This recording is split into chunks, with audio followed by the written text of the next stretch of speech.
Chers amis, bonjour, très heureux de vous retrouver dans les cuisines d'Amaï Saveur TV. Aujourd'hui, à mes côtés, une copine. Ben voilà. C'est Céline, qui nous vient de Bretagne. Oui, presque. Hein? Tout à fait. Bah, tu es née à Douarnenez, toi. Oh, bah bien sûr. Dans la baie de Douarnenez, exactement. Si jamais vous connaissez. Mais on n'est pas là pour raconter nos vies. Non. On est là pour cuisiner. Oui. Et qu'est-ce que tu vas nous préparer aujourd'hui?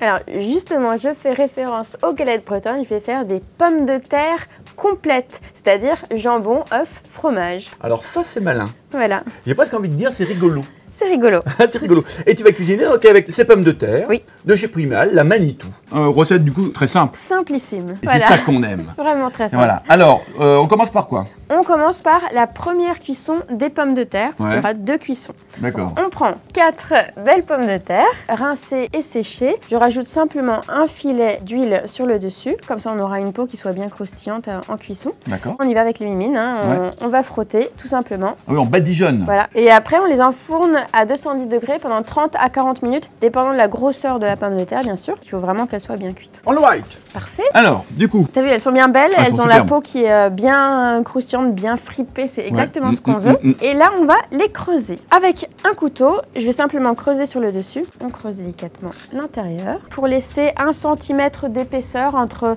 la peau et l'intérieur. Comme ça, on peut fourrer la pomme de terre très facilement. Je précise également que ces pommes de terre, du coup, une variété facile à travailler. Oui. Elles sont très polyvalentes, c'est-à-dire qu'elles accompagnent parfaitement bien les plats au four, mais également, elles sont excellentes en purée, Oui. en potage. Texture, donc on l'a vu, fondante. Elles sont produites en France, précisément dans le Val-de-Saône. On a nos 4 pommes de terre qui sont très bien creusées, n'est-ce pas? Ça, c'est Voilà. fait. Maintenant, on va prendre la crème et on va procéder comme une galette complète. Bon, j'ai rajouté un petit peu de crème quand même, mais sinon, c'est la même chose. Un petit peu de sel et de poivre. Permets-moi de mettre au moins de poivre. Vas-y.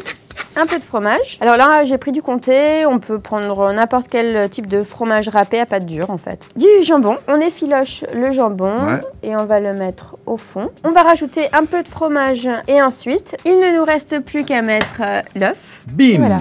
On rajoute pas un peu de fromage? Si on est triplement gourmand, on peut rajouter du fromage. Et là, 10 minutes au four, pareil, juste pour terminer la cuisson des œufs. Alors, en fonction de la cuisson que vous voulez pour le jaune. Ouais. Moi, j'aime bien quand ça coule un peu, donc du coup, entre 5 et 10 minutes, c'est mieux. Si vous préférez que ça soit dur, vous laissez 10 minutes. On y va. On y va. Bim. Et oui, ça y est, c'est prêt. Bon, en tout cas, ça me plaît bien. Bah, merci. C'est extrêmement gourmand. Voilà. C'est tout ce que j'aime. Parfait. Et alors, qu'est-ce qu'on fait? Une petite touche finale? On peut mettre une petite touche de persil, voilà, sur nos pommes de terre complètes, hein, je le rappelle. Donc, jambon, œuf, fromage. Tout simplement. Tout simplement, mais très très gourmand. Hein. Je rappelle que cette recette a été réalisée avec cette pomme de terre, la Manitou de chez Primal. Merci Céline pour cette magnifique recette extrêmement gourmande. Quant à vous les amis, à très très vite pour de nouvelles recettes. On vous embrasse. Ciao. Ciao, ciao.